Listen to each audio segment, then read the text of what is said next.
अनाथ बच्ची की नवरात्रि। ए तन्वी, चल उठ, कितनी देर से सो रही है? चल उठकर पूरे घर में झाड़ू मार। जी चाची जी, मैं अभी करती हूँ। तन्वी जल्दी से उठती है और घर की सफाई करने लग जाती है। तन्वी अपने चाचा चाची के साथ किशनपुरा गांव में रहती थी। कुछ समय पहले ही उसके माता पिता की मृत्यु हो गई थी। तब से वह अपने चाचा अशोक और चाची सीमा के साथ रहती थी। सीमा की भी अपनी एक बेटी थी जिसका नाम पूजा था। पूजा तन्वी से कुछ ही महीने छोटी थी। तन्वी दिखने में बहुत सुंदर और समझदार थी, लेकिन सीमा का बर्ताव तन्वी के साथ बिल्कुल भी अच्छा नहीं था। वो पूरा दिन तन्वी को काम में लगा कर रखती थी और कोई भी गलती होने पर उसे खूब डांटती थी। एक दिन अशोक और सीमा आपस में बात कर रहे थे। जी, कुछ दिनों में नवरात्रि आने वाले हैं, मुझे बाजार से कुछ सामान लाना है। ठीक है, कल चलते हैं और तन्वी के लिए भी कोई अच्छी सी ड्रेस ले लेना। वो पूरा दिन वही फटे पुराने कपड़ों में घूमती रहती है। जी, वो पूजा की कुछ ड्रेस है ना जो अभी भी बिल्कुल नहीं है, मैं वो तन्वी को दे दूंगी। तन्वी, हम मार्केट जा रहे हैं, तू घर का ध्यान रखना और पूजा का भी, और उसे कोई चीज चाहिए हो तो उसे दे देना। जी चाची जी, आप चाहिए, मैं सब संभाल लूंगी। पीछे से तन्वी घर का सारा काम करती है। शाम को जब सीमा और अशोक आते हैं तो उसके हाथ में कुछ खिलौने और कपड़े थे। खिलौने और कपड़े देखकर तन्वी खुश हो जाती है और भागकर उनके पास आती है। तन्वी, चल हमारे लिए पानी लेकर आ, बहुत थक गए हैं हम। तन्वी पानी लेने जाती है। पूजा, जल्दी बाहर आकर देख, हम तेरे लिए क्या लाए हैं। अरे वाह पापा, मेरे लिए इतने सारे खिलौने। हाँ, और नए कपड़े भी लाए हैं। नवरात्रि में मेरी बेटी नए कपड़े पहनेगी। तभी तन्वी वहाँ पानी लेकर आ जाती है। वो देखती है कि सारे खिलौने और नए कपड़े पूजा के लिए थे, उसके लिए कुछ भी नहीं लाए थे। ये देखकर तन्वी का दिल बैठा जा रहा था और वो वहाँ से जाने लगती है। तभी सीमा बोलती है, तन्वी रुक, जरा ये पूजा का सामान पूजा घर में रख दे। तन्वी को एक पल के लिए ऐसा लगा कि शायद उसकी चाची सीमा उसके लिए कुछ लाई है, लेकिन वो सिर्फ उसे काम के लिए बुला रही थी। तन्वी बिना कुछ कहे सामान उठाती है और पूजा घर में रख देती है और अपने कमरे में चली जाती है। तन्वी आज बहुत खुद को अकेला महसूस कर रही थी और वो रोने लगती है। माँ, देखा, चाची पूजा के लिए इतने सारे खिलौने और नए कपड़े लाई है, लेकिन मेरे लिए कुछ भी नहीं लाई। मुझे भी तो नवरात्रि में नए कपड़े पहनने थे। और वो अपनी माँ को याद करती है और रोते रोते सो जाती है। अगले दिन, तन्वी, चल पूजा रूम की अच्छे से सफाई कर दे और काम ध्यान से करना, कोई भी सामान टूटना नहीं चाहिए। फिर तन्वी पूजा के रूम की सफाई करने लगती है। तभी वहाँ पूजा आ जाती है और मंदिर में रखे सामान को छेड़ने लगती है। पूजा, तुम यहाँ क्या ढूंढ रही हो? देखो, कोई सामान गिरा मत देना। तू चुपचाप अपना झाड़ू लगा, वरना मैं माँ से तेरी शिकायत लगा दूंगी। तन्वी चुपचाप अपना काम करने लगती है। तभी पूजा मंदिर में माता रानी की फोटो गिरा देती है और फोटो में लगा कांच टूट जाता है और पूजा वहां से चुपचाप चली जाती है।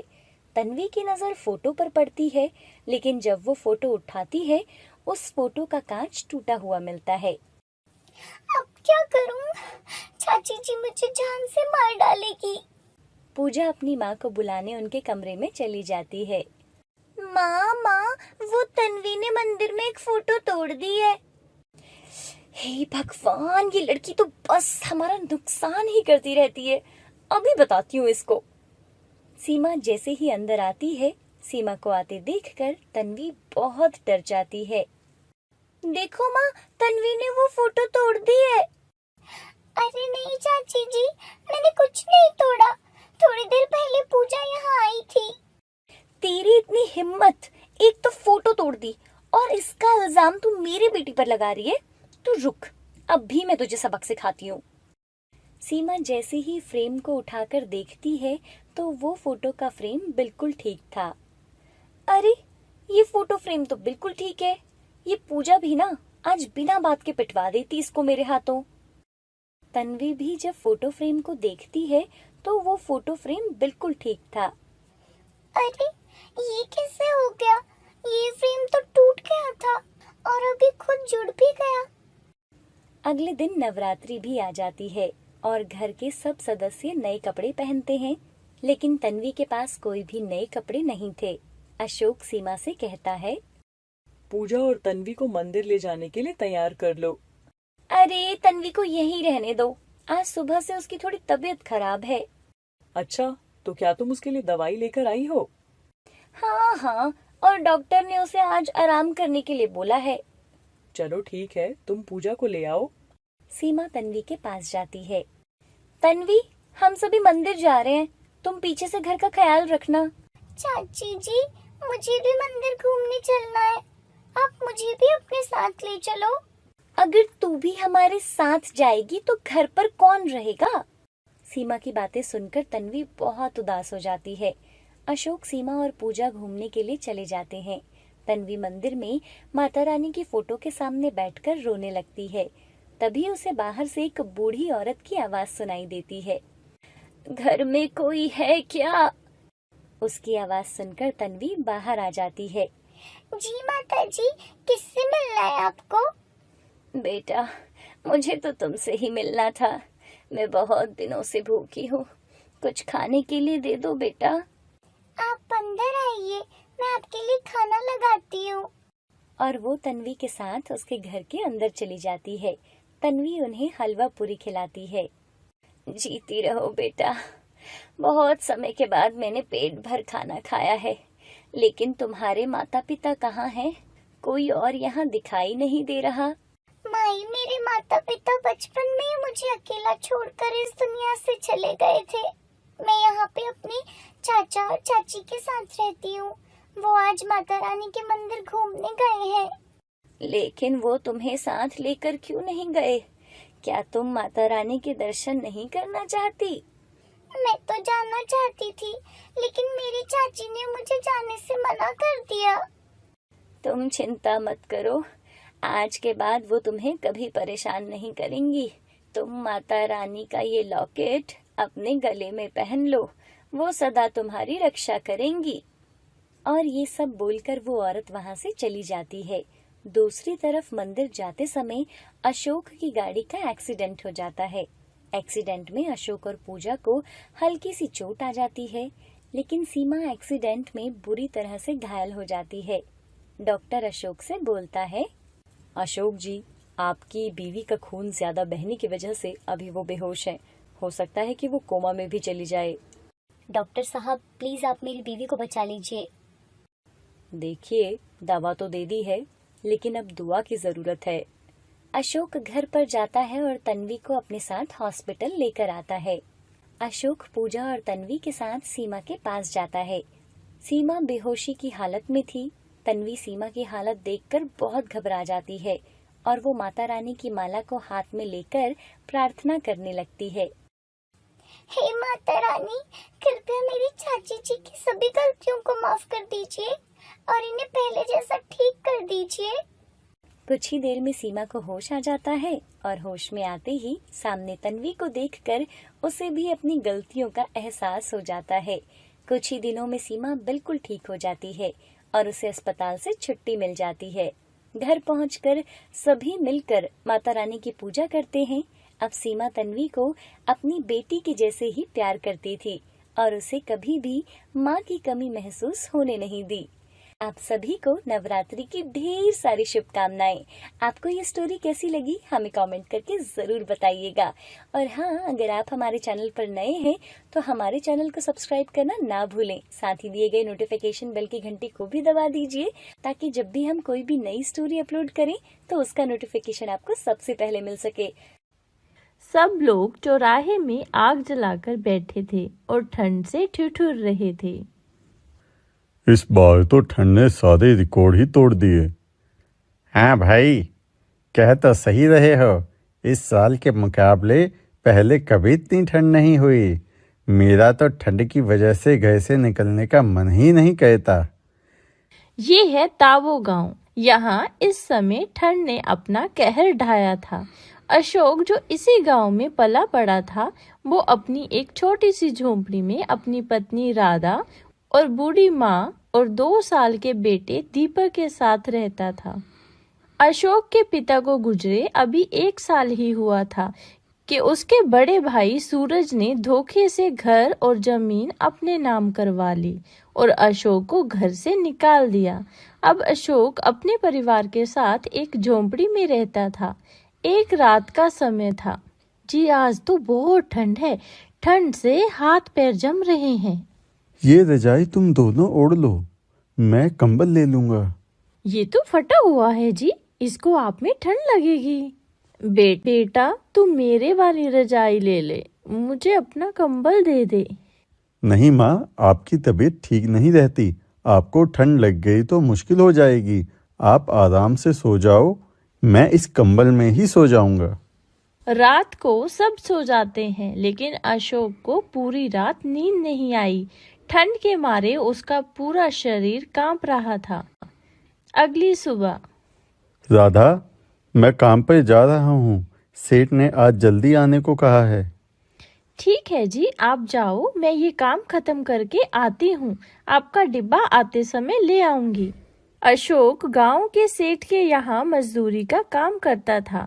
उसकी पत्नी राधा भी सेठ के घर साफ सफाई और घर के बाकी काम करती थी।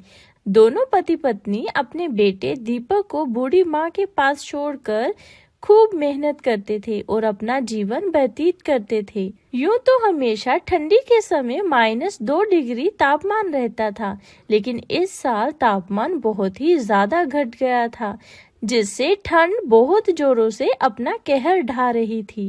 इस वजह से गांव के लोगों को बहुत परेशानी हो रही थी। अशोक खेत में काम कर रहा था। उसके साथ खेत में एक और मजदूर था। दोनों के ठंड से हाथ जम रहे थे। भगवान, ये कैसी लीला है आपकी। देख रहे हो मदन भाई, इस साल कितनी ज्यादा ठंड पड़ रही है। इतनी कड़ी ठंड में काम करना बहुत मुश्किल हो गया है। मेरे तो घर से निकलते ही हाथ पैर जमने लगते हैं। तभी वहाँ सेठ आ जाता है और उन दोनों को बातें करते देखता है। ये तुम दोनों क्या टाइम पास कर रहे हो? अभी तक खेत की जुताई नहीं की? जी सेठ जी, काम ही कर रहे हैं। वो क्या है ना, ठंड से हाथ जम रहे हैं। जल्दी जल्दी हाथ चलाओ तो हाथ गर्म रहेंगे। लेकिन तुम तो कामचोर बन गए हो, काम ना करने के नए नए बहाने ढूंढते रहते हो। नहीं सेठ जी, ऐसा कुछ नहीं है। अच्छा, अब तू मुझसे जुबान लड़ाएगा? अशोक और दूसरा मजदूर चुप हो जाते हैं। सेठ के सामने कुछ भी बोलने की उनकी हिम्मत ना थी। इधर राधा भी काम पर निकलने के लिए तैयार हो जाती है। माँ जी, अब मैं काम पे चलती हूँ। आप अपनी दवाइयाँ समय से खा लेना और अपना और दीपू का ध्यान रखना। बाहर ठंड बहुत है, इसलिए अंदर ही रहना और इसे भी अंदर ही रखना। अगर जरूरत पड़ी तो कुछ सूखा घास रखा है, इसे जला लेना। हाँ हाँ बेटा, तू जा, मैं इसका ख्याल रखूंगी। इतना कहकर राधा भी काम पर निकल गई और खेत में अशोक को डिब्बा देकर सेठ के घर पहुंची। सेठ, जो स्वभाव से बेहद कठोर और क्रोधी था, आग के पास खड़ा हुआ था और राधा को देख चिल्लाते हुए बोलता है, ये कोई समय है काम पर आने का? लगता है काम की कीमत नहीं समझती हो। माफ करना सेठ जी, वो घर पे छोटा बच्चा है और बीमार सास है, इसलिए काम खत्म करने में थोड़ी देरी हो गई। ऊपर से ठंड भी बहुत बढ़ गई है। तो तुम उनके पास ही रहो, यहाँ क्यों आती हो? नहीं नहीं सेठ जी, काम नहीं करूँगी तो अपना परिवार कैसे पालूंगी? हाँ हाँ, दूसरों का नुकसान भले ही हो जाए, लेकिन काम नहीं छोड़ना। अगर ऐसा ही चलने लगा तो मुझे तुम्हारा हिसाब करने में समय नहीं लगेगा। माफ करना सेठ जी, अब से जल्दी आऊंगी। तभी सेठ की पत्नी राधा को बुलाती है। राधा, अंदर आओ, जल्दी से बर्तन कर दो और फिर सारे कपड़े धोने हैं। मैंने बाथरूम का गीजर चला दिया है, तब तक पानी भी गर्म हो जाएगा। जी मालकिन जी, मैं अभी आती हूँ। तभी सेठ गुस्से से फिर बोलता है, गीजर चलाने की क्या जरूरत है? कपड़े तो ये टंकी के पानी से भी धो सकती है। गीजर तो नहाने के लिए लगवाया है। तुम लोगों को पैसे की परवाह भी है? गीजर से पता है कितना बिल आता है? जी टंकी का पानी तो बहुत ठंडा है, बेचारी इतने ठंडे पानी से कपड़े कैसे धोएगी।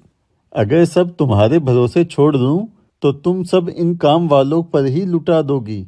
जाओ गीजर बंद करो। राधा गीजर बंद कर बर्तन और कपड़े ठंडे पानी से धोने लगती है। टंकी का पानी हाथ जमाने वाला था। क्यों गुस्सा करते हो आप? बाहर इतनी ठंड है, वो बेचारी यहाँ काम करने आई है, ये क्या कम है? आपको थोड़ी सी भी दया नहीं आती क्या इनके ऊपर?